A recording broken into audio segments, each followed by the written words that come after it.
شروع اللہ کا نام لے کر جو بڑا مہربان نہایت رحم والا ہے۔ السلام علیکم ورحمۃ اللہ وبرکاتہ۔ ہم لوگ روزہ رکھتے ہیں اور اس کے فرائض کا بھی دھیان رکھتے ہیں، ان باتوں کا بھی دھیان رکھتے ہیں کہ کس چیز سے روزہ ٹوٹے اور کس سے نہیں، اور کن چیزوں سے روزہ مکروہ ہوتا ہے، کن سے نہیں۔ آپ کو پتہ ہے ایک چیز ایسی ہے جس سے ہر عبادت ضائع ہو جاتی ہے، پھر چاہے وہ روزہ ہو، نماز ہو یا کوئی سی بھی عبادت ہو۔ وہ کیا چیز ہے؟ نبی کریم صلی اللہ علیہ وآلہ وسلم کا ارشاد ہے کہ آپس کی لڑائی یعنی جھگڑا دین کو منڈوانے والا ہے، یعنی ہماری عبادت کو ضائع کرنے والا ہے۔ نبی کریم صلی اللہ علیہ وسلم کا ارشاد ہے کہ تمہیں نماز، روزہ، صدقہ وغیرہ سب سے افضل چیز بتلاؤں؟ صحابہ رضی اللہ نے عرض کیا ضرور۔ حضور صلی اللہ علیہ وسلم نے فرمایا کہ آپس کا سلوک سب سے افضل ہے اور آپس کی لڑائی دین کو منڈوانے والی ہے، یعنی جیسے اس طرح سے سر کے بال ایک دم صاف ہو جاتے ہیں، آپس کی لڑائی سے دین بھی اسی طرح صاف ہو جاتا ہے۔ یعنی چاہے آپ نے روزہ رکھا ہو یا نماز پڑھی ہو یا قرآن پڑھا ہو، کیسی بھی عبادت کی ہو، لیکن اگر آپ کسی سے جھگڑے، آپ کا جھگڑا کسی سے ہوا تو وہ جھگڑا آپ کی عبادت کو بالکل ضائع کر دے گا، جیسے کہ آپ نے نماز پڑھی ہی نہ تھی، جیسے کہ آپ نے روزہ رکھا ہی نہ تھا، جیسے کہ آپ نے قرآن پڑھا ہی نہ تھا۔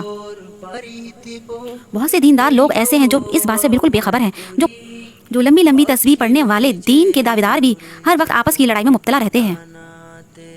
حضور صلی اللہ علیہ وسلم کا ارشاد ہے کہ غور سے نظر کریں اپنے سلوک پر، پھر اپنے دین کی فکر کریں۔ جس کی گھمنڈ میں صلح کے لیے جھکنے کی توفیق نہیں ہوتی، یعنی لڑائی ہو جائے تو صلح بھی نہیں کرتے۔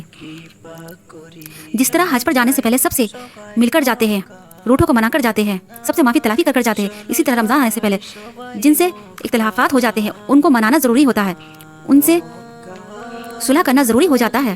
آپ کی غلطی ہو یا نہ ہو، لیکن صلح ضرور کرنی چاہیے۔ اگر آپ کو چاہیے کہ آپ کی روزے اللہ تعالیٰ اپنی بارگاہ الہی میں قبول فرمائے تو آپ کا اپنی روٹوں کو منانا ضروری ہے، سامنے والا کیسا بھی ہو، لیکن آپ اس سے سلام دعا بنائے رکھیں۔ لیکن ہم لوگ لڑائی کے زور میں نہ مسلمان کی آبرو کی پرواہ کرتے ہیں، نہ اللہ اور اس کے سچے رسول صلی اللہ علیہ وسلم کے ارشادات کا خیال کرتے ہیں۔ اللہ تعالیٰ خود فرماتا ہے کہ جھگڑا مت کرو ورنہ کم ہمت ہو جاؤ گی۔ آج وہ لوگ جو ہر وقت دوسروں کا وقار گھٹانے کی فکر میں رہتے ہیں، تنہائی میں بیٹھ کر غور کریں کہ خود وہ اپنے وقار کو کتنا صدمہ پہنچا رہے ہیں اور اپنی ان ناپاک اور غلط حرکتوں سے اللہ تعالیٰ کی نگاہ میں کتنے ذلیل ہو رہے ہیں۔ نبی کریم صلی اللہ علیہ وسلم کا ارشاد ہے کہ جو شخص اپنے مسلمان بھائی سے 3 دن سے زیادہ چھوٹ چھٹاؤ رکھے، اگر اس حالت میں مر گیا تو سیدھا جہنم میں جائے گا، نعوذ باللہ۔